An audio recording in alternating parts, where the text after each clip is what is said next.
Yeah. Not sure why we do it in the beginning of these meetings, but I'm all for it.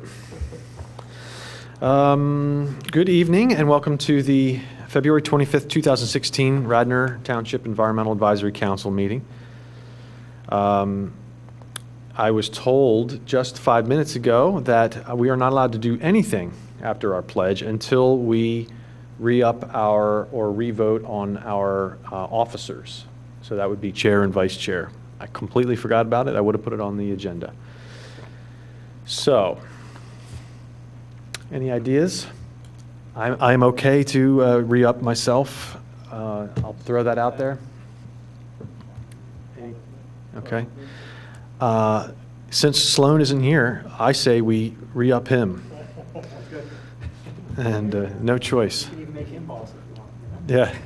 So you have to make a motion for chair, a motion for vice chair.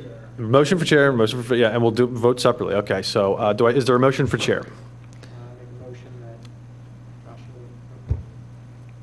Make a motion that Josh Hilbert be reinstated as chair.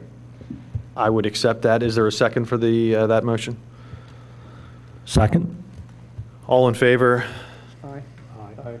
Sloan, are you in favor of me as being chair again? I am, very much so. Okay, that was unanimous. I think that was 5 ayes. 6. Okay, do I have a motion to appoint somebody as vice chair? I move we appoint Sloan Walker as vice chair. Would you accept that? I would. Great. Happily. I'll second that motion. All in favor? Aye. Aye. Again, unanimous. Great. Okay. Our first order of business is to introduce Beth Barnabeo, our newest member. Beth, I was wondering if you could just give us 30 seconds of who you are and what you, why you'd like to help out here. Absolutely. Nice to meet everybody. Some familiar faces, some new ones. I've lived in Radnor for 16 years, and I have 3 children, 1 in middle school, 2 in elementary school. I work at the American Board of Internal Medicine. I'm in my 10th year of service there as a researcher. I have a Master of Public Health and always been interested in all kinds of issues, health and environmentally related. So thank you for welcoming me. Sure, it's great to have you. And did you ever serve on the Board of Health here in Radnor? No?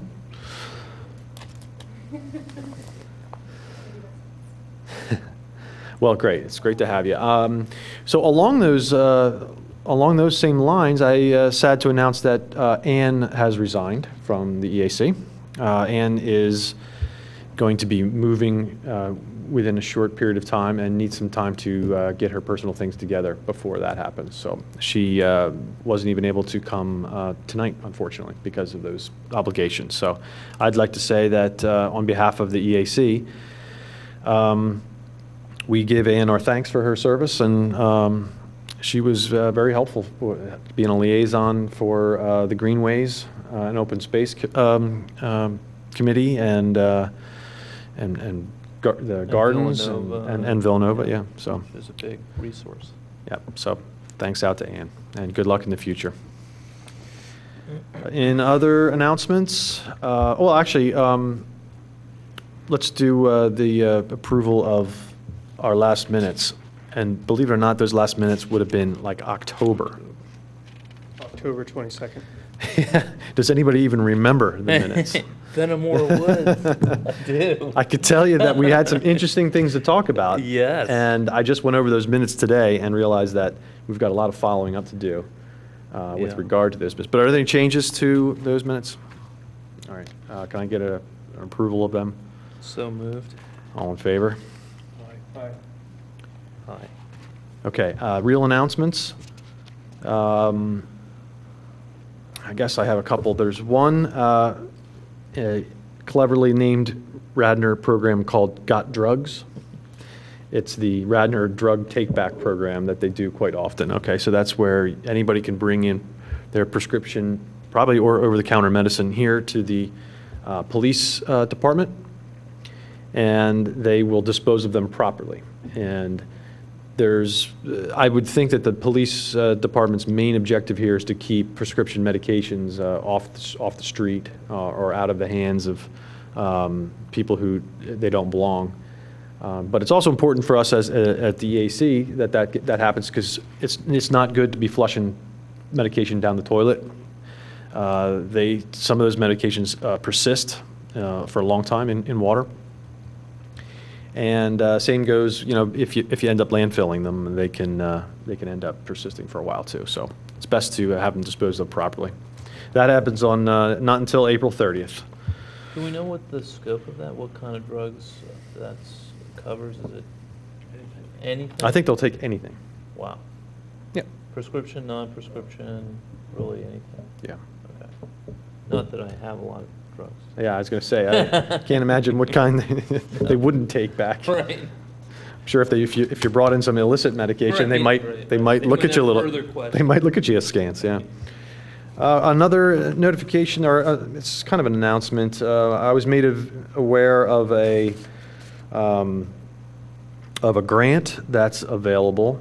Melissa Kahn sent this to us. It's through a organization called the Recycling Partnership. And what they're interested in doing is partnering with public-private partnerships to improve recycling. And this particular grant is called the Recycling Partnerships Grant Opportunity to Improve Access to Residential Curbside Recycling Systems. And the idea on this one here is they provide funding to switch to carts. And right now what Radnor has is they'll pick up your recycling in just about anything that you put out on your curb, except for a plastic bag, right? So you can put a trash can out there, you can put those bins that don't have wheels. I think that's what most people probably use, the bins that don't have wheels. So the idea with this here is to switch people to carts. And as you probably know, those carts are often of the type that have a device that hooks onto the truck, and the truck actually lifts it up and dumps it in the back. Because these carts can be fairly large. They can be 60 to 90 gallons. And the idea, I guess, and I haven't done a whole lot of research on it, but from what I understand is that if you make it easier for people to recycle and to get their recycling to the curb, they'll tend to recycle more.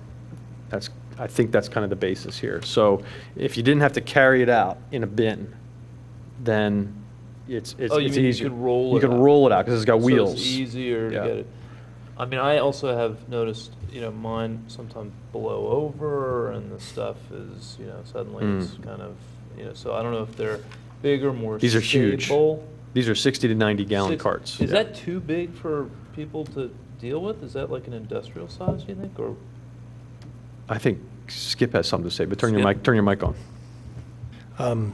I have a house at the shore, and Upper Township uses those. In fact, they do it for trash and recycling because the trucks are a little more specialized to handle that. And they're not too big. They're big.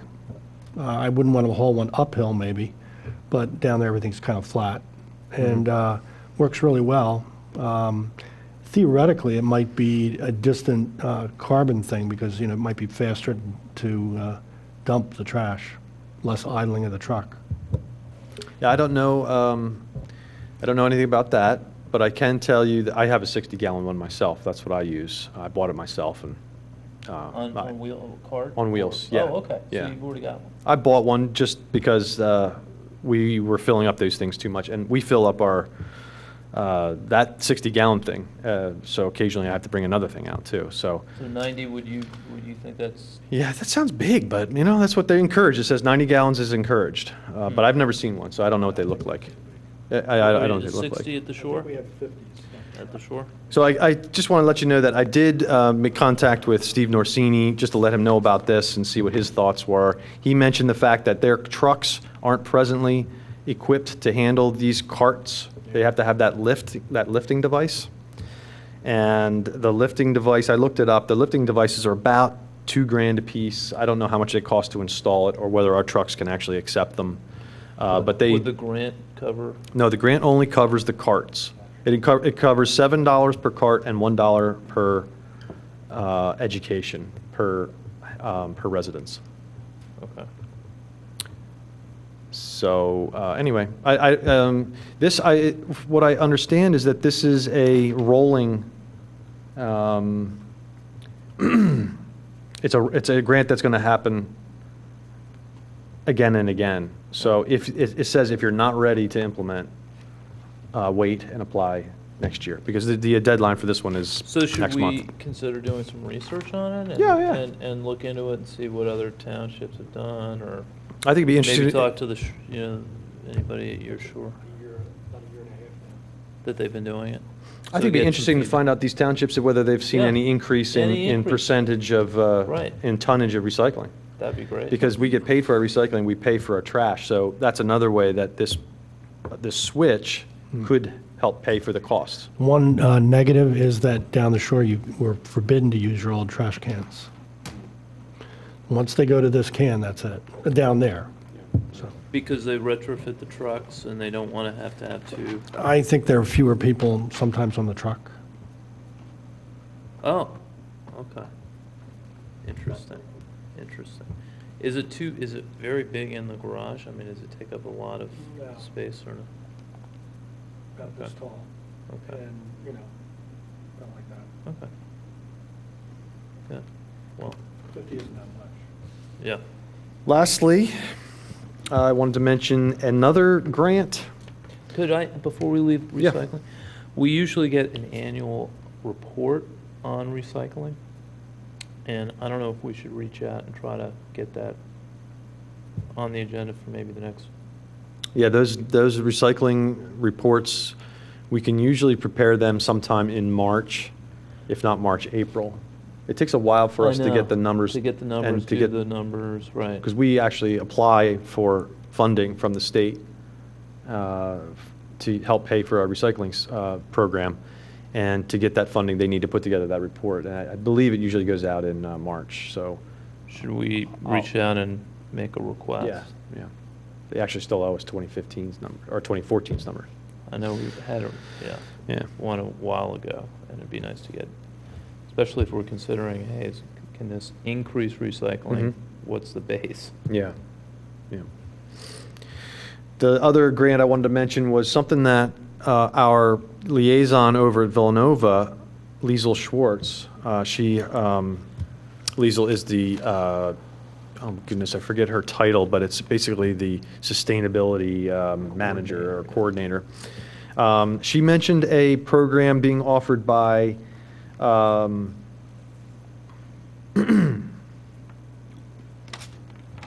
this thing didn't print out right, unfortunately. I think it was the DVRPC, so Delaware Valley Regional Planning Commission, or Port, help me out here. Planning. Planning? Yep. DVR, yeah. And it was something that was designed to reduce congestion and improve air quality.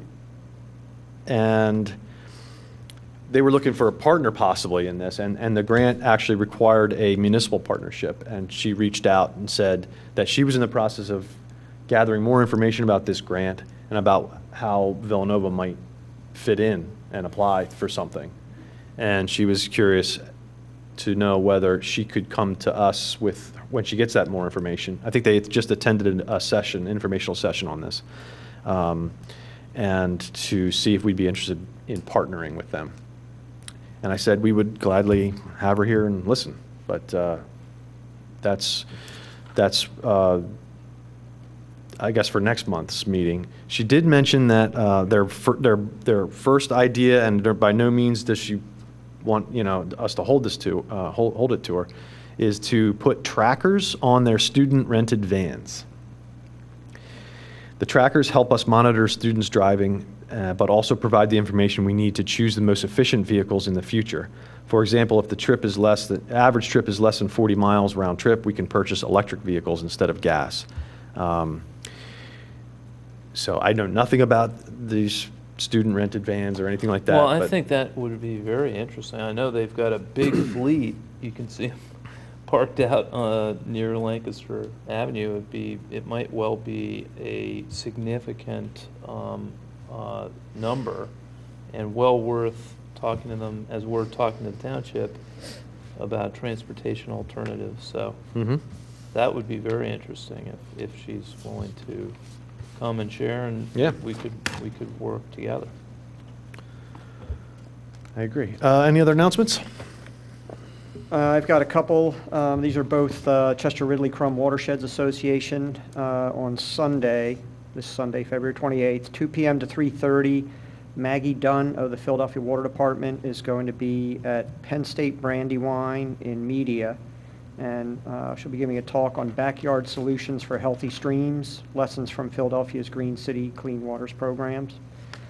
And then in April 30th,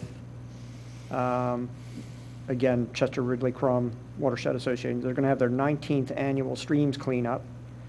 And last year, they surpassed 300 tons of debris moved from the streams. Wow, Yeah, it's nuts. that's So it's like almost 2 tons. Did they find a couple of cars at the bottom of it? Or? Yeah, so I have never been on that, but it's, I know it's a great thing, so. What was the date for that one? April 30th, which is a Saturday. And which streams are, did they say which streams? It's Chester Ridley Crum, so we've got a piece of Crum in Radnor, right?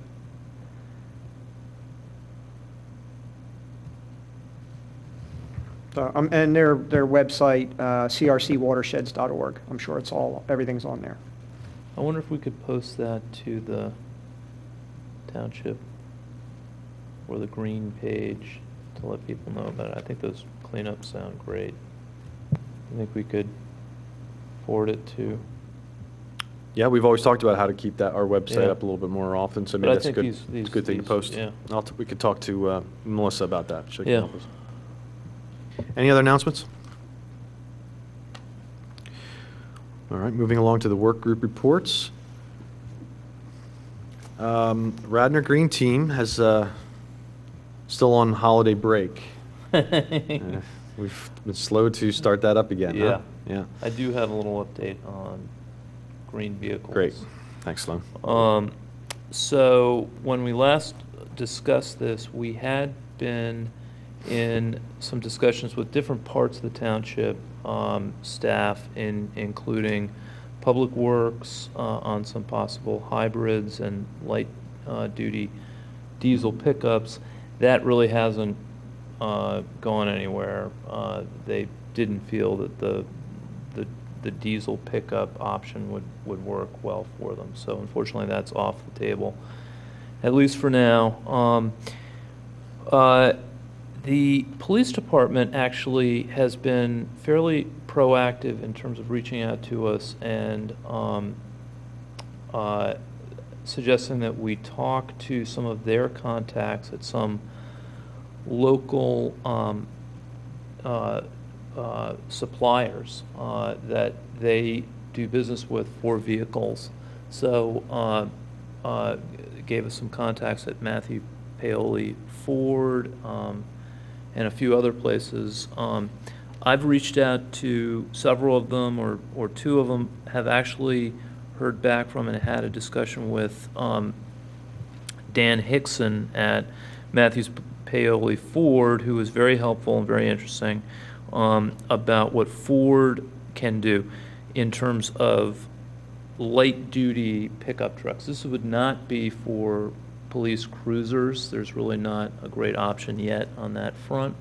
But for pickup trucks, they do have a few pickup trucks, vans, that sort of thing, as well as I think the parking vehicle comes with them, their purview, which the parking vehicle, small, is a natural fit for a hybrid. So that's on the table, but for the larger vehicles, Dan suggested that we might consider looking at either propane or natural gas vehicles.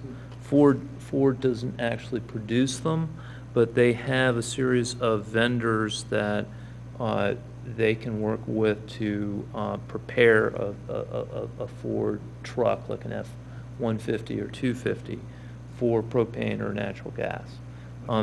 So- Honda goes on natural gas. It does, that's right. I haven't reached out to, there's a Toyota, there are a few others, but starting with Ford, they could work, they essentially prep a truck so that it can be quickly converted by Roush and a few other suppliers to run on propane or natural gas. It's not cheap. It costs $15,000 to $20,000 to convert a truck, so it's not inexpensive. And usually there's some cost savings because propane generally is cheaper than gasoline, but I checked, and unfortunately, right now, we're in a place where it's very unusual. It's inverted, and propane is slightly more expensive than gasoline per gallon. So right this moment, it's, it would be a tough cost comparison. But longer run, likely to, revert to the norm. What is the benefit? The then? benefit is, the benefit is that propane and natural gas are lower carbon emission fuels. How much lower is a really good question, and I did a little bit of research. The Department of Energy, and I think I printed out a first page of a multi-page document that talked about some benefits, and I'll pass that around. But digging into this, the Department of Energy talks about how it is a, propane vehicles produce lower amounts of some harmful air pollutants and greenhouse gases depending on vehicle type, drive cycle. They link to some further studies looking at those. They estimate in general it's about a 10% life cycle reduction, meaning from when the gas is removed from the ground to the end of the vehicle's life. So it's taking into consideration things like what's happening to extract the fuel. So it's a really pretty comprehensive look. So it's, in their estimate, it's across all sorts of vehicles, it's about 10% reduction, which is not eye-popping, but it's not nothing. And then there were some other studies that they cited that looked at specific vehicles, including the Ford F-150, and the reduction there was more like 17%. So a little bit more compelling. Neither, certainly I thought worth looking into further and figuring out what the cost would be and the practicality. So I'm going to continue to look into that. I know the school district we heard is or has converted at least some of its buses to propane, I believe. So I haven't reached out to the school district to find out what they're doing, but that is that's moving forward. So I think there's something here. It's, I don't think it's a slam dunk, particularly in the current pricing environment, but there are some grants that look to be available. I checked the state website on alternative fuel vehicles. That's $1,000 rebate, not enough to convert, but, maybe you could patch together that with some federal grants. So I think there's something to look into. I haven't reported back to Lieutenant Flanagan, who we'll wrap back with. But so I think there's something there. It's going to take more work, and I'll do some more work before the next meeting. Great, thanks, Sloan. Yeah, have you had some? Back in the day when we did a lot of wholesale, beer Right. wholesale, a lot of forklifts were propane. Yeah, that's one of operated. the vehicles they mentioned. They've done a lot of conversion of. And, you can run it inside a warehouse, so that tells you how comparatively benign the emissions are. Oh, that's great. That's great.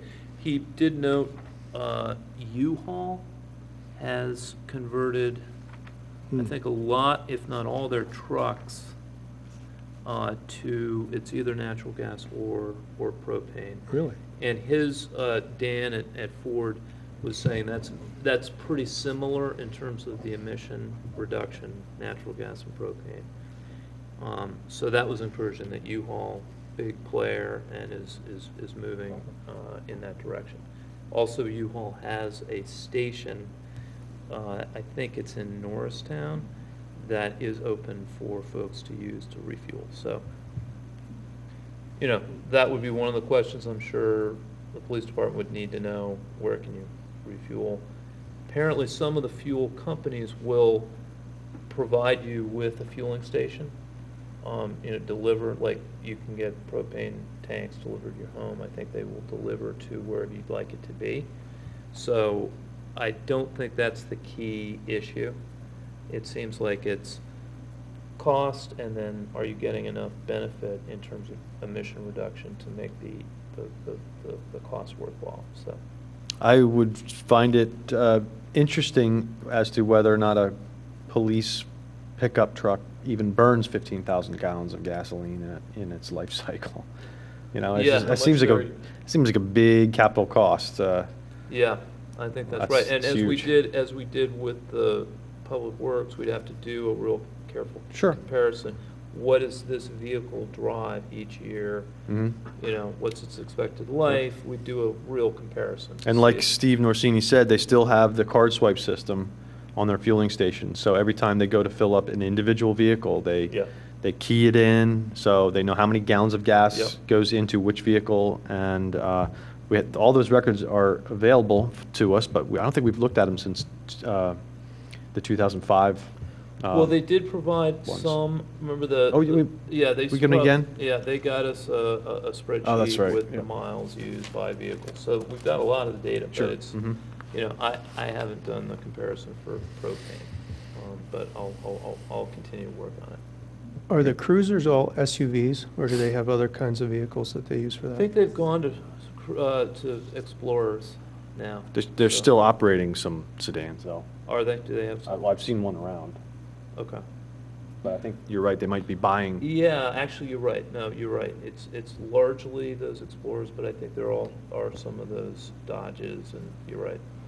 I think But I they- don't think, I mean, I guess there might be a hybrid vehicle that might be a possibility for a cruiser, but we haven't really pushed on that front because of the need for, you know, a lot of the ability to perform chases and things like that. Most of the hybrids don't have that, you know. That's A what the lot of Prius, high-speed Prius chases commercial. in Radnor. Yeah, what about the Prius commercials? That's a Right. Super Bowl commercial. Good getaway cars. Good point. Thank you, Sloan. Sustainable Parks, Dan, can you give us an update on that? Did you want me to do the Meadow presentation now, or? Yeah. Not too much else? Let's do that, yeah. Okay. Let's do that.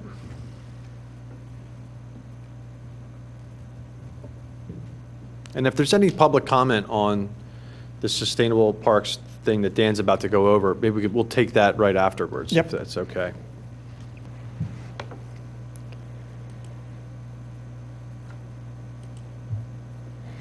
All right, so this has been something that's been brewing for, I don't know, maybe about 6 months. Both several members of the EAC, and I'm also on the steering committee of Radnor Birdtown, and they're very much interested and had some input to this, as well as some folks on the EAC.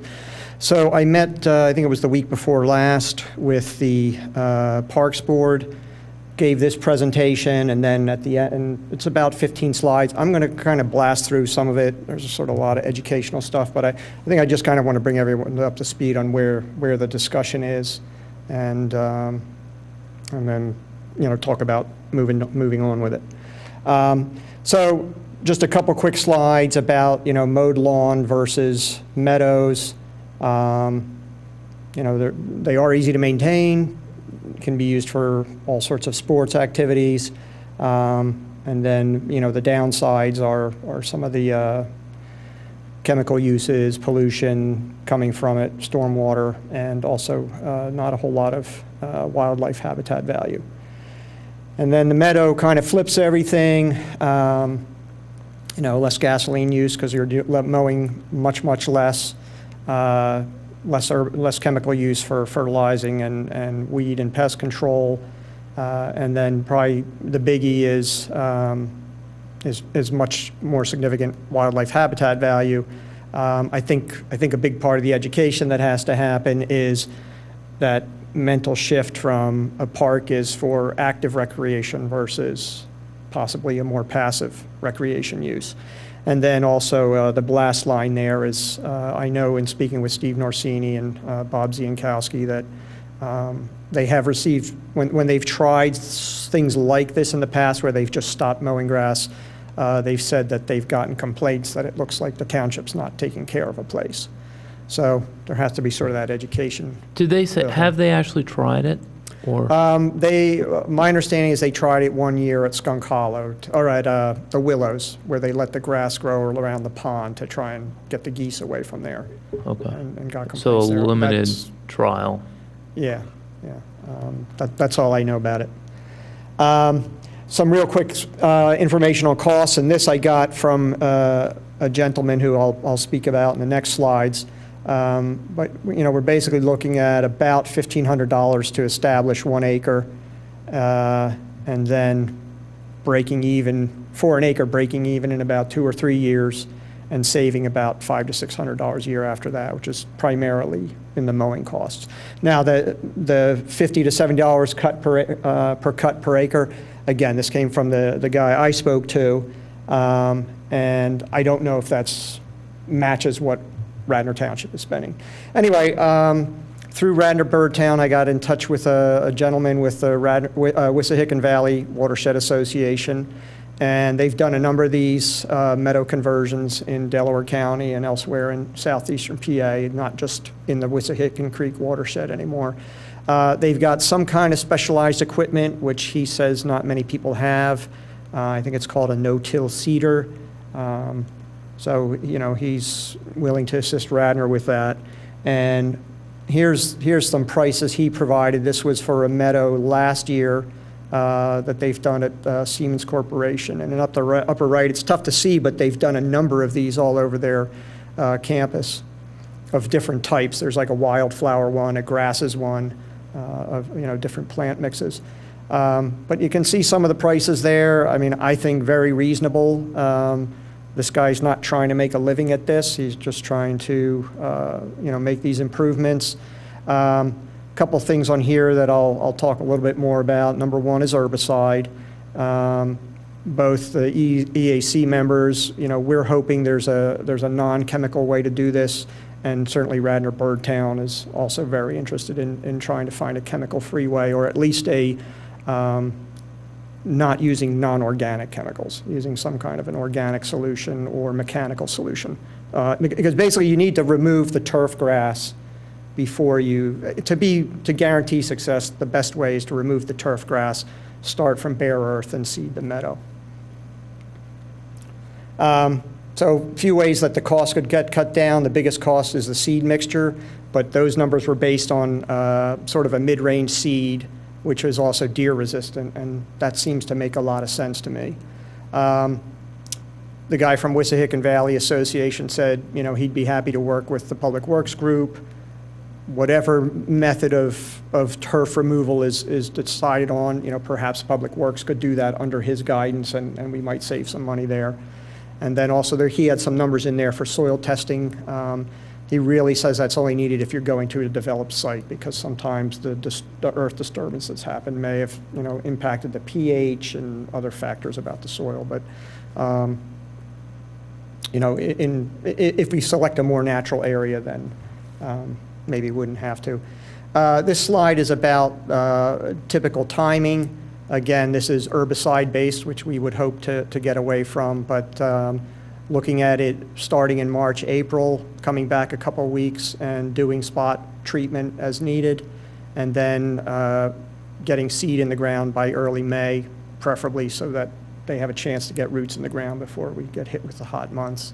And especially if we're in an area that wouldn't have access to any kind of sprinklering, we'd want to do that. And then it's just a matter of monitoring for invasive weeds and controlling that. And just like the rain gardens we plant in the township the first summer, you probably see very little blooming because the plants are just focused on getting roots in the ground. I know with the rain gardens, first year they're maybe 2 feet, 3 feet tall, and the next summer they're like taller than me. So it's just, so as I say, you know, if we were to do this, got to manage the public's expectations that this isn't going to be this amazing, you know, 6-foot tall meadow in the first season. So I went to the Parks Board, you know, saying where could we do this? I picked a spot out. I hadn't vetted with anyone. I made it very clear to them that this was just to sort of start the dialogue and what sort of things would we have to look at when we're considering a location. So my thought was up near the end of the Radnor Trail, when you're almost at Radnor-Chester Road. You're probably familiar where the driving range is, not too far from where we are right now. And sort of up in that upper corner, there's sort of a sloped area there. And again, I picked 1 acre just because we had all these numbers that were based on an acre basis. Not, so, you know, this could be any size. It could be a 1/4 acre less as a trial experiment. Then just some of the things I looked at first was, you know, people are driving golf balls around there. So we'd be over 200 yards. The all-knowing internet says that the average male amateur golfer can drive a golf ball 225 yards. So I figured, all right, it's perfect. But anyway, there is a lot of history with this area. I learned recently that it is a portion of a formerly existing golf course that used to actually span Route 30. And my understanding is now up in this area, and I'm almost wondering if sort of in the upper right of the D, there's sort of a little lighter green thing. There's apparently one of the greens from the original golf course still up there. So again, this was meant to start the discussion and not claim that we're taking over this hallowed golfing area. But just, you know, things to look at: sun exposure. I looked at the U.S. Soil Survey, and this area was considered prime farmland, well drained, good high water storage in the soil. So, you know, it would seem to be a good candidate. Is that for the specific plot? Yeah, yeah.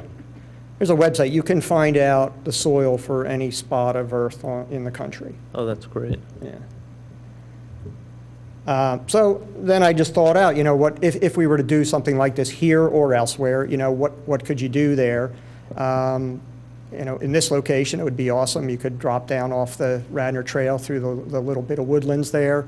And, you know, talked about not mowing these things, but you could potentially, you know, just every 2 weeks, Public Works runs a lawnmower through the heart of it and creates a mowed path that people could walk through.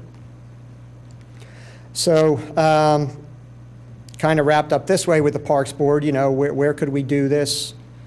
Probably would need this much money. I haven't looked into grants yet. That's something we could do.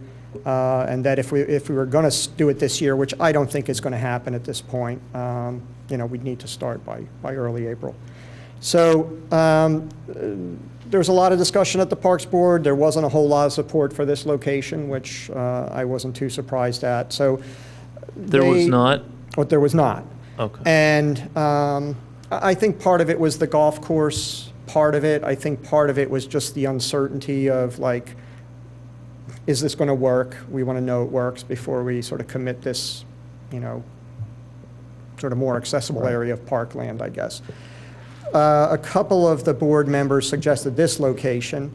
So this is down in the Willows, if you're familiar with the community garden there, the rectangle. And then there's a slope above that, and the composting operation to the southeast of it. And I went out there this weekend. I'm familiar with the area, but just kind of wanted to check it out again, and took some pictures. What we're talking about here is, so this is sort of the trail you would come in from the Willows. So it's kind of your first, it would be your first exposure unless you came in from the composting side. But we're talking about this area above the fenced-in garden area. And then this is sort of a panorama from standing up in sort of the upper corner here looking down. into the site. So you can see the gardens here and the composting operation over there. This is my bike here. You kind of get an idea. It's a pretty good slope. This is probably a little steeper than it is once you get up here, but it's still a pretty good slope there. I know there's a representative from the community garden here tonight who's, I'd be happy to have speak. Obviously, they would have a huge concern if there was any kind of chemical use going on here because, well, not only do they not want it, period, but it would be directly upslope of their garden. So, that to me is a problem. I understand the desire to sort of do a test case. I'm sort of feeling like no one will ever see this. There's not really, unless you're gardening here, there's not really a reason to sort of come hiking through this area. There's not a way that people are going to stumble upon it like they might if it's in a more visible area. And I think that's an important part of kind of generating the support to try this, So that's pretty much everything I have to say. If any of you have questions or anyone in the office, and Sarah, I welcome you if you want to add anything. Dan, I think this is really great work. I Thanks. think it sounds Yeah, there are a lot of very- people behind this, not just me. So. That's great. That's great. Great to see some numbers that suggest that possibly it's an approach that has not only environmental benefits, but is not terribly expensive, especially if you look out over a couple of years Right. and sort of, kind of amortize over that time frame. So I think it's a big contribution. Were there other sites talked about, or were really just these two? One of the commissioners was there, mentioned something, and I couldn't really follow him. I'm going to reach out to him and see what he said. Because we're now in possession of quite a bit of land at the Ardrossan Yeah. parcels.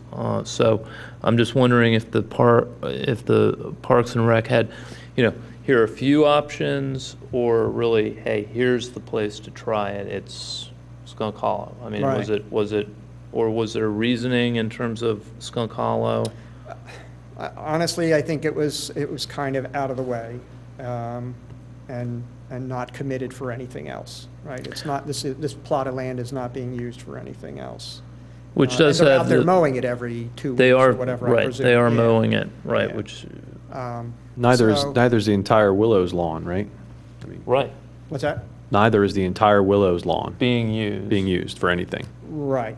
So, and there's a lot of lawn in the township that's Yeah, not being used for so, anything. I so- would just, again, and I don't know if my 1 acre plot scared them. I told them it didn't have to be an Yeah. acre. Let's start with a 1/4 acre, but pick a place that's visible and people will walk or drive by and say, wow, that's great. you Yeah, know?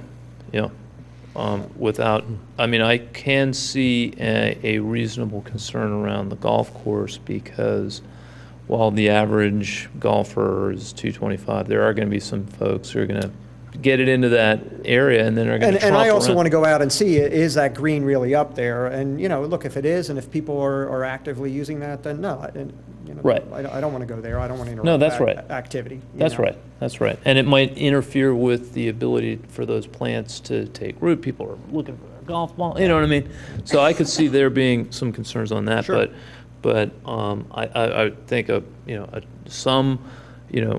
place where it could be tried, it could be seen. We Yeah. could get some feedback. Just again, kind of thinking out loud, this is where Little Darby Creek comes down through here, right? So there's the bridge. Just right off here, there's sort of those parking spaces in the Willows, and this is where you would come out to Darby Paoli Road. Right in here, right? Yeah, What's, certainly visible. More or the other side of the creek. It just seems like there could be a patch of ground somewhere that at least would be visible, and Yeah. people are out walking around with their kids and whatever. Right. So, so really, I just want to kind of look for some other locations and get back to the Parks Board and. Here's a weird thought for you, Dan. Near Odoricio Park, there were 2 houses. The Buckleys live there, and they bought the rear house that was right next to the park and tore it down and left it as a meadow, and they cut it once a year. I mean, if you had signage that encouraged people to walk on that side of the park, you might be able to look at a meadow. And I haven't looked at it myself, but now good to that know. you've inspired me, I think I'll go down in April and take a look. Yeah. So they Walking put along. their own meadow in? Yeah. Nice. You know, if you know Odoricio, it looks like a huge lawn that goes down to the stand of trees, and it's a great sledding spot. I mean, it's unbelievable. Yeah. But on the lower side, not the Highland Avenue side, but the other side, I'm not trying to intrude on the Buckley's privacy, but I think you could be standing in the park and see the meadow. Right. So are where I'm you at. suggesting that that be a place that we might want to think about as further meadow, sort of attached to what they're doing? Well, or you could have our meadow and their meadow, and then Yeah. just walk between them. Isn't there a lot of baseball in? Not that far over. Okay, I'll send everybody a picture great. That'd be great. before I the think- leaves I are think, on. another advantage, obviously, of having this visible is that it does put the seed in people's minds, just like our rain gardens, like, hey, I could do this on my property, so. And question about sort of the drainage situation. Do you need a really well-drained area to do a meadowization project, or can it be kind of swampy? Is that a whole different situation? I think it can be either. It's all a matter in the species, the selection of plant species you pick then. I think you could do either. And I presume if you did it in a kind of a low-lying wet area, you might even get some drainage improvement out of that. You might, yeah. I'm just not enough of an expert to know. I guess the only concern I would have is, if you're in a floodplain, when you have a good flood, is this thing just going to get blown away, It would probably stand up better than a turf lawn. Than turf, yeah. You mentioned part of the benefit to this is improved stormwater absorption compared to a lawn, Yeah, right? Yeah, I've read that as well. I wanted to just second your thought that this is a test plot, and part of the test is to see how the public responds to it. So in order to test that part, it actually needs to be visible. Right. And we would fail to measure that response if in a spot like this. that's a great point. And so I think we could find a better spot. And my feeling also is, if we plant this as an in and out of the way place that is currently being mowed, and if it's determined, no, we don't want this meadow anymore, well, just start mowing it every 2 weeks again. If it's this out of the way area, it won't be grass, but it's not like, it won't ever be more than 3 inches tall. So it'll be green, and we'll sort of be back to business as usual. So. Yeah, converting a meadow to turf grass is actually really easy. That stuff, that warm season grasses, they want to grow. Yeah. If you spread seed on that thing, it'll turn into a grass It'll in no overtake those time. other plants In no time, yeah. Okay, Well, thank you. that's all I Yeah, got. thanks. Very interesting. Use public comment on now?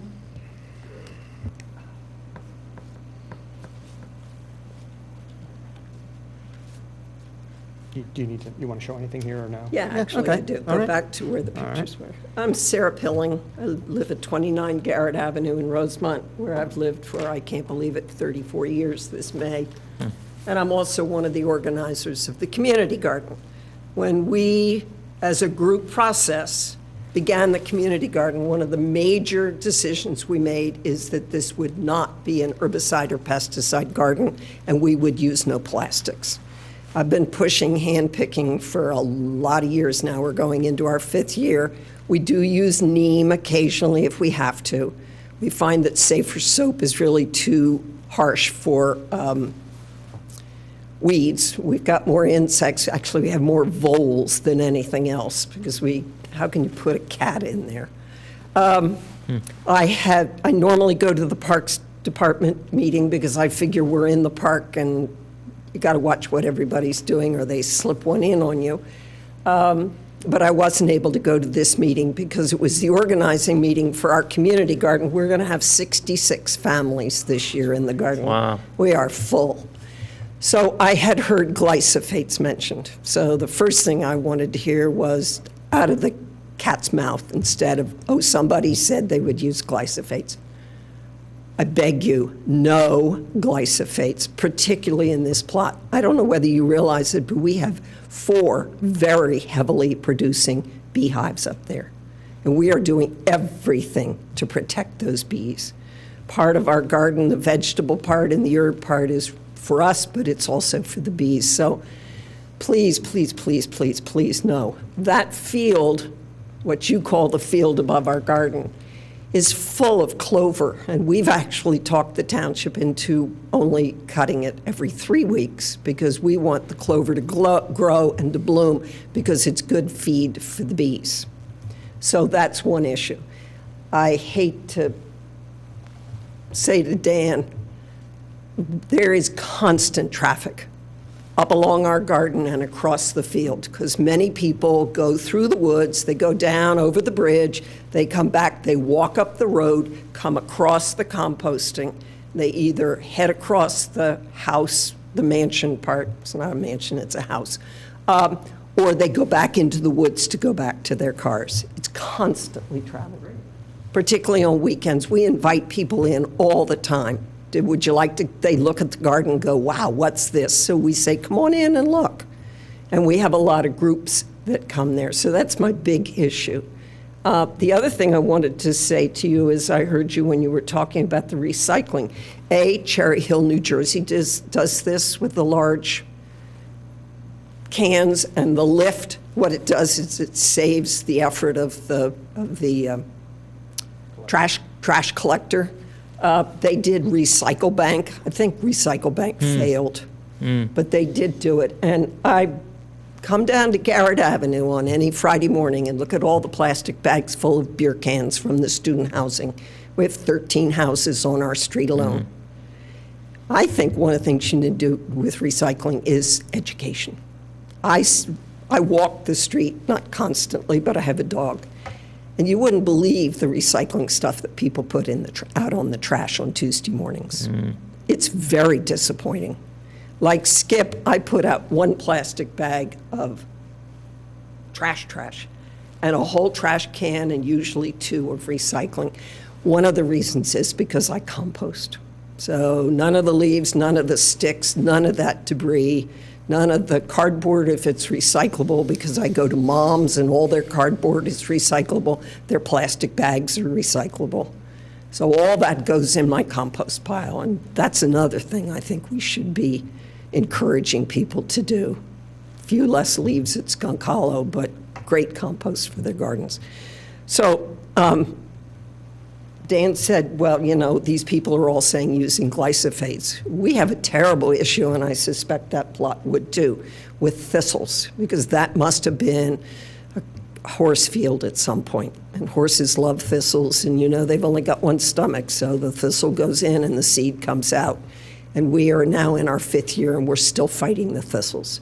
But what we've discovered is for every cup of white vinegar, and I just mean store-bought, not the 36%, plus a half a cup of Epsom salts, plus a tablespoonful of Dawn in a sprayer, kills everything on the top. Now, the thistles are another case. Now, obviously, we don't use them in the beds, but we use wood chips from the township for our paths. Keeps the bugs down, it keeps it from mud. I mean, we have quite a system.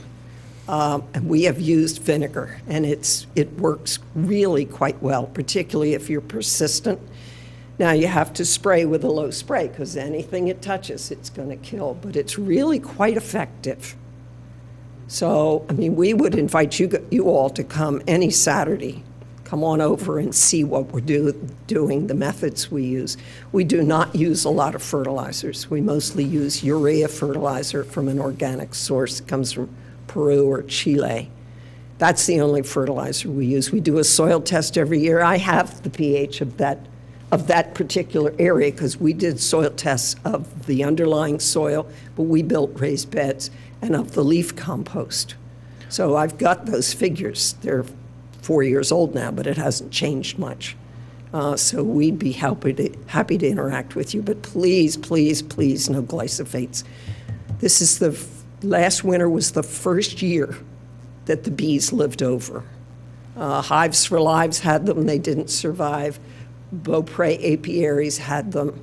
It was very interesting, not this past year, Ed Peters is now the provider of the bees, but the winter of 14, we lost all the hives, and Ed couldn't understand it. He did a necropsy. The only thing that it was in, we had 3 hives at that time, the only thing that was in 2 hives was a dead queen. Think about that. Wow. The 3rd hive, the bees were scattered all throughout the hive. We must have had a cold snap, and they didn't have enough time to gather into a ball, which is what they do to survive. Wow. The fact there was only a queen left is the total antithesis to the social fabric of bees. Probably is the neonicotinoids, because what it does is, now they've proven, it scrambles the brain, and they go out looking, and they do not know how to come back. Sarah, could I ask, first of all, I think this is really exciting to hear the community garden is doing so well. That was 66 families. Are you full? Are there still? We're full now. You're full? We now have a waiting list of one. Wow. We're taking in 8 this year. What happens is lots of people get a lot of enthusiastic and they sign up, and we somehow always find a way. But if they're not gardeners already, or they're not really committed, they find out it's a lot of work. Yeah. And if they have kids in sports, suddenly it's not working. Some don't want to work. Some think this is easy. Yeah. It's not that it's hard. Yeah. But we have a community space to take care of. So we ask a member of each family unit to give 20 hours of volunteerism. Wow. We have asparagus, we have raspberries, we have strawberries, we have an herb garden, we have flowers, we have grass cutting. We have a team of 5 men who cut the grass inside the garden, because the township told us, don't ask us. They actually cut outside the garden to keep the levels down, and they cut around our water tank. So, Right. and I don't know that you know that we give away extra food. Wow. Every Saturday. It's ended up to Loaves and Fishes, which is feeding 650 people from Lower Delaware County. Wow. Last year, the value is, as measured by taking the weight of each product and taking it to moms to be our price point, because ours is organic, and Giant, we don't know what's been done. We gave away $3,845 worth of food Wow. to Loaves and Fishes. That's fantastic. And that's not giving up your Yeah. whole plot. We graze, unless Yeah. someone's gone away and says, pick, pick, pick. Well, I think this is all fantastic. The bees are really important. I don't know whether you have considered maybe doing an article for the paper or something like that. We've done because numerous. I think it's really good news, and I think, but I just wanted to ask on the meadowization idea, if we could address the glyphosate issue. Fine, we'd love it. Would you be because supportive? It would be more food for the bees Right. to harvest Especially pollen if from. maybe the mix could include some extra clover or Well, no, a good, there's- or The wildflowers, right. Anything that has pollen, Okay. bees, in fact, they're not supposed to. Okay, It's not their habit, but we grow corn every other year, just primarily for the little kids so they can see corn. When they're tasseling, they're full of the bees. And actually, the bees are helping the pollination of the corn because they're shaking that's, the tassels so it's dropping. That's- Because amazingly, we thought there would be a lot of wind in that area. It's a very nice, cozy spot. In fact, Great. it gets very hot. and when could I it's- ask, Dan, is glyphosate, what's the need for or thinking on? That's to kill the- That's just to, create the bare earth, and that's what. Is that the only way to do it, or are there other ways to do it? No, gotta there's be there's other other ways. ways. So Now, this- that's not a deal killer for us if we this wanted to do came it? from the guy at Wissahickon Valley. It's his way of assuring that it's going to happen. But it doesn't have to be done that way? I don't Okay, think so. I just wanted to see if Well, it and was, if you did it if I can walk over here. Yeah. This line is the berm, say at the diagonal line between the garden and the compost. Why couldn't you do it sort of along the berm, the bottom of the berm, do a wide strip to start? I was with Fairmount Park when Fairmount Park first started Meadow Gardens. And they were doing it up along the Roosevelt Boulevard because to cut that grass was almost impossible. And the people were not happy. They were calling. But then they did an educational program, and the first year was the hardest year because you're right, there's no bloom. But the second year when it started blooming, it was like a total transformation. Oh, that's Oh, great. that is so pretty. Oh, that's good. So I think a big part of it is It's getting the education. word out, what's happening. And the other area you were sort of talking about was on the north side of the Little Darby Creek. There is a tremendous colony of Phragmites. And I've often said to Steve, why don't you just rent a herd of goats to get rid of this? But there's an area in there where you could do 50 by 50 patch of wildflowers, of meadow, to begin to have, just draw their people's eye. And, sir, what's your thinking on how big a plot is a good experiment to see and prove the I wouldn't concept? do it too big. An acre, is that a good size? Is that big enough? I think that's Too big? generous. I think that's too big. What would you think is the right size? I'd do a 50 by 50 patch. Is that big 50 by enough to 75 create patch. the impression, the, Absolutely, particularly if by- it was longer than deeper. You got to educate people. They do like well-cut grass, but that's because their mind Yeah. hasn't been stretched. yeah. I have a comment for Dan and Sarah to think about this. You might have a unique circumstance here. You have all the composting going on. Instead of using chemicals or herbicides to strip the soil, maybe just top dress with 3 inches of compost that's 50 by 50 and plant that.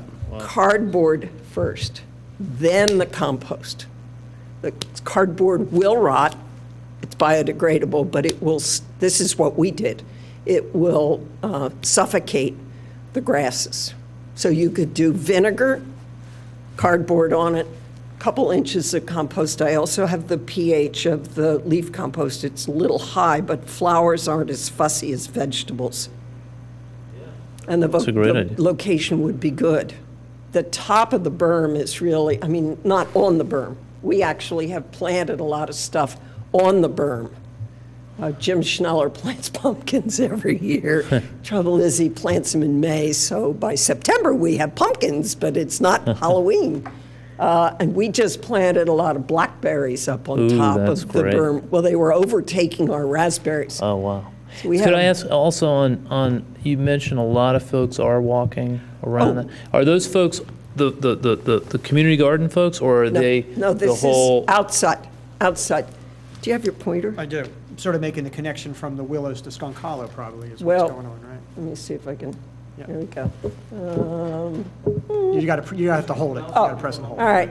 Second, can you use the mouse so people at home can see it? Below the garden, there's a path, a walkway that goes below here that goes down to the dump and down to the creek. Or they come here and they come up here and they go, there's a wood spot up in here, or they come across here and they go down to go to the woods. So it's constant. Now, here's a wrinkle that you don't know about, particularly if you haven't read Mainline Times this week. There's a single person, individual, private person, who has proposed to buy the Willows Mansion plus 2 acres. It's in the Mainline Times article online. So who knows what's going on? The school is asking for not to have a decision for a year. They're going back to Old St. David's Church for a year. So the mansion area is sort of, it's a question mark in my mind. Not Would you guesstimate how many, what kind of numbers of folks coming by there a day? Is it On weekends? On weekends, 10, Oh, I'd say 50 or 60 people. 50 or 60 each Yeah. day? Yeah. Wow. And know that our garden is 1 3/4 acres. So when you're talking about 1 acre for a meadow, you're talking a big space. Yeah. That's a big space. Yep. So you can use that as a reference for what it would look like. I would think Absolutely. somewhere along the back, well, it's still the back drive, what will become the back drive soon would be, maybe be a spot. And the composting area, yeah. That's like a I was going to say moonscape. the composting area probably doesn't have much vegetation No, right No, now. it has none. That's a construction So site. in a perfect world, you could take a chunk of that. Well, in a And dedicate perfect that. world, you could take some of the berm, and you could plant your wildflowers up on the berm as an experiment. But, I mean, we, the garden, will support you in getting flowers there, but we absolutely will stand in front of the bulldozer if you think you're going to bring glyphosate or any other kind of herbicide, because we've got a really good thing going, and we're all committed to reducing the use of pesticides and herbicides, and it's been an experience. Resmethrin, it's organic, so we can use it. Guess what? It's a cancer agent. So just because it's organic doesn't mean it doesn't have an effect. And so it's been an educational process for everybody. Yeah. Well, this is That's a very good helpful. point. Yeah, I appreciate you coming out, Sarah. Thank you very much. Very helpful. I really came to find out if you really had mentioned the word glyphosate. Actually, I don't mean to mentioned jump Roundup, but I did say I didn't Well, want to go but there. we know what it is. Thank you. Thank you. you. Thank you. No, listen, this is great news to hear the traffic's there. It's completely changed my thinking here. And I was there Sunday, and there were hundreds of bees swarming there. I was Ooh, surprised. It was that's cool. great. That's Yeah, cool. Really neat. And the 66 family, right? Actually, there was no one there that day, but it was. Well, it was, kind of it's the gray, middle of the cloudy, winter. I and- mean, Yeah. Yeah. Yeah. yeah. All right, so that's it. Thank you, Dan. Yep. Yeah, they are. Moving along to community environmental education and awareness. I don't have anything to report from my activities over at Wayne Elementary School. Anybody else have anything to add to that agenda item? Liaison reports, Skip. You're up. Well, it's been so long that I can't remember exactly what we did at the December meeting, but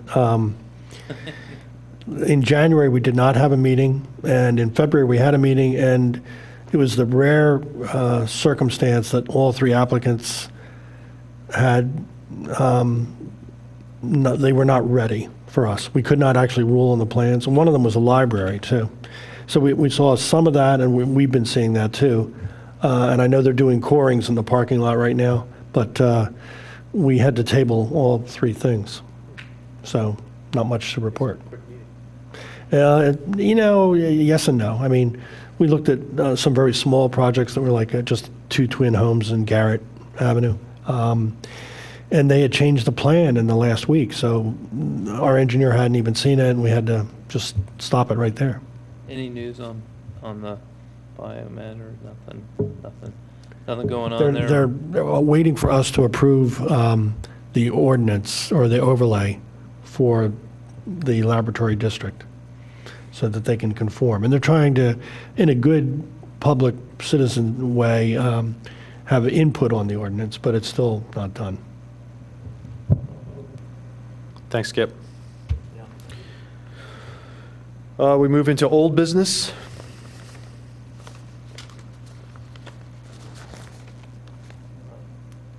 Any new business?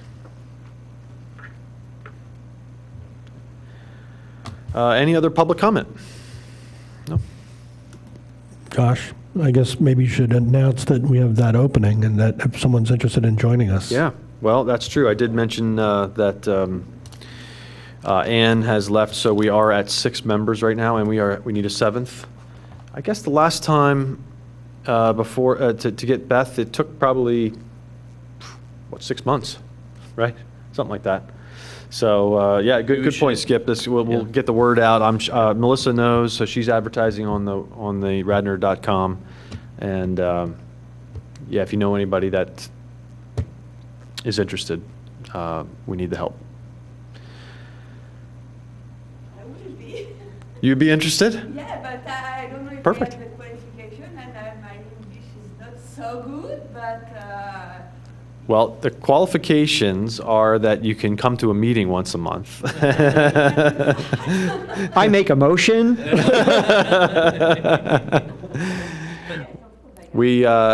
So the process, as I understand it, and Beth, you can confirm this, you submit a resume, for lack of a better word, to the manager, and with a cover letter expressing your interest as to be a member on the EAC. Beth, do I have that right? Yeah, you did. And we had an evening where the applicants met with the commissioners in that little room over there. It was very informal and fun, and just to kind of get a general sense of interest and what specifically you would be interested in helping out with, but super friendly and fun.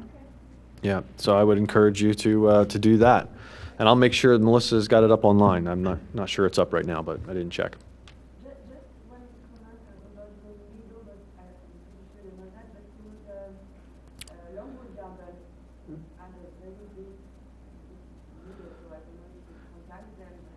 That's a good point. So the public comment was that there's a meadow, a large meadow at Longwood Gardens. And that brings up something I wanted to mention. Dan, there are our neighboring townships have some successful meadows.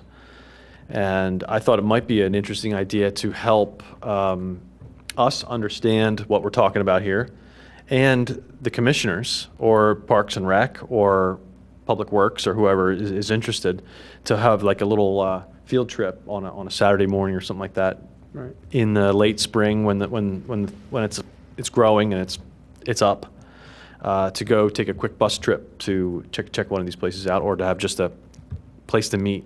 Right.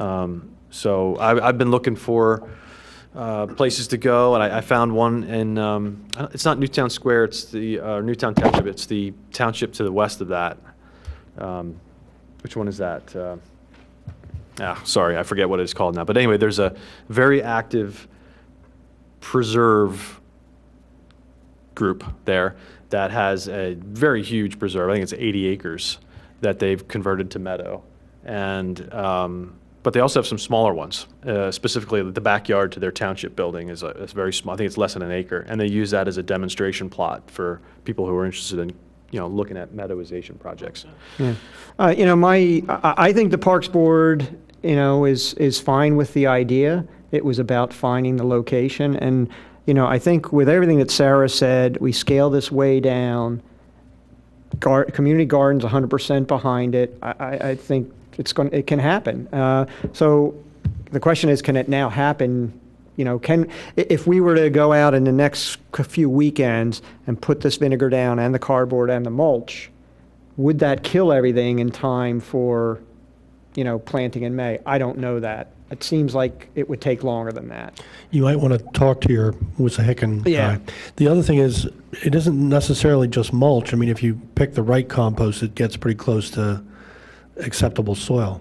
I mean, to start the seed, and then they just keep going through the cardboard. Yeah, it would. By the way, it would be more than just a few months to have that cardboard breakdown. Yeah.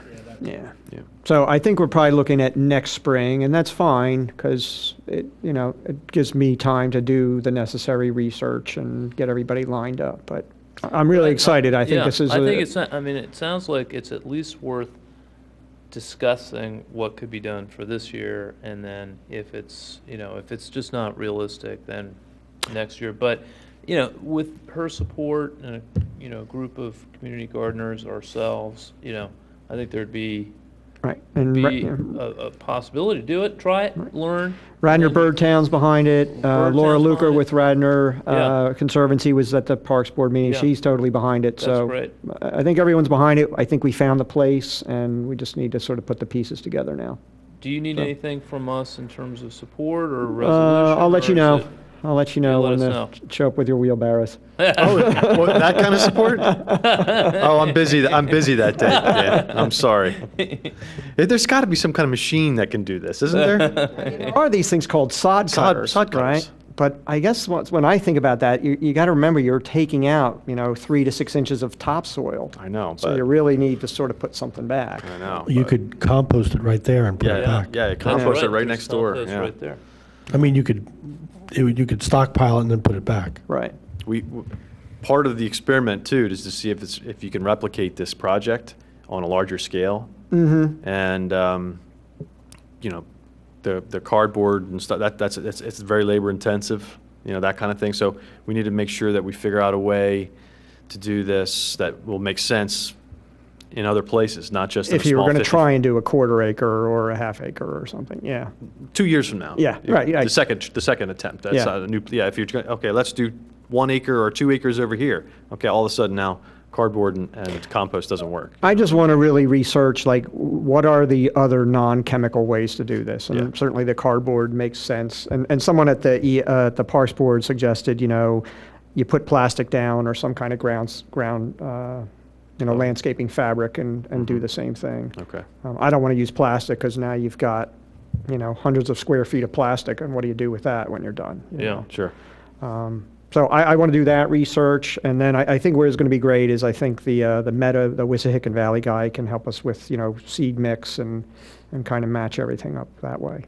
And, Great. we'll certainly bring Sarah in on that discussion too, so we got the right stuff for the bees and Yeah. all that. Do you need to actually, do it? Does the Park and Recs Board have to approve it, or is it just sort of everybody's on board and let's do it and try it? I got to think that probably we need some kind of, I don't know if it's approval, but, we're probably going to, it's on some level, we may be relying on Public Works. If we do this thing with all the mulch, maybe we go out and have volunteers lay down all this, 50 by 50 patch of cardboard, if that's the way we're doing it. But it'd be real nice for them to show up with a backhoe or a front end loader and just, Well, right.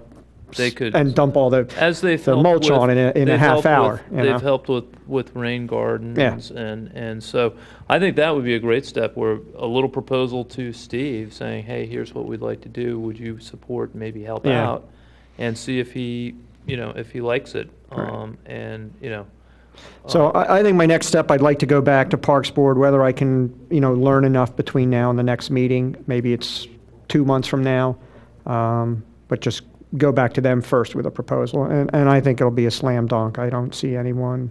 is the Have an timing objective to to it. do it for this year? Do you have to start it in April? You need to have, it should be seeded by early May.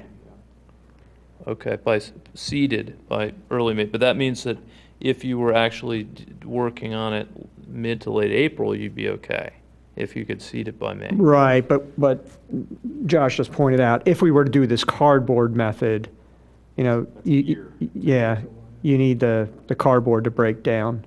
But if there's a different approach, the compost and a sod cutter, and, Yeah, which, okay, well, I'd be tight. yeah. Well, if you could, I mean, I don't know how they do it on what PennDOT does it, or New Jersey DOT, but you see those, I don't think they go through the whole process of herbicide and then seed, but maybe they do, I don't know. Yeah, When you see them in the medians, all the wildflowers. right.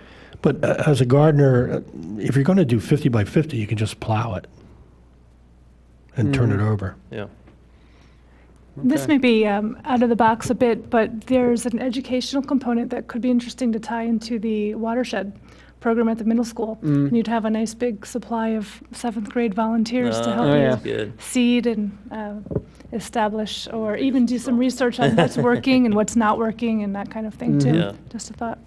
And, Dan, you probably walked the site, but is there any corner of the composting area that could be taken out of normal work? Yeah, I didn't really walk over in that area. I just was looking at this grass. Because that doesn't have grass now. Right, so it wouldn't have to be, You wouldn't have to do all this. yeah. Yeah, Like if you took the edge of it that abuts a place where people could stand and walk and, you know. right, then maybe we do that right away, yeah. Okay, any other public comment? I guess we didn't have any, so that being said, meeting adjourned.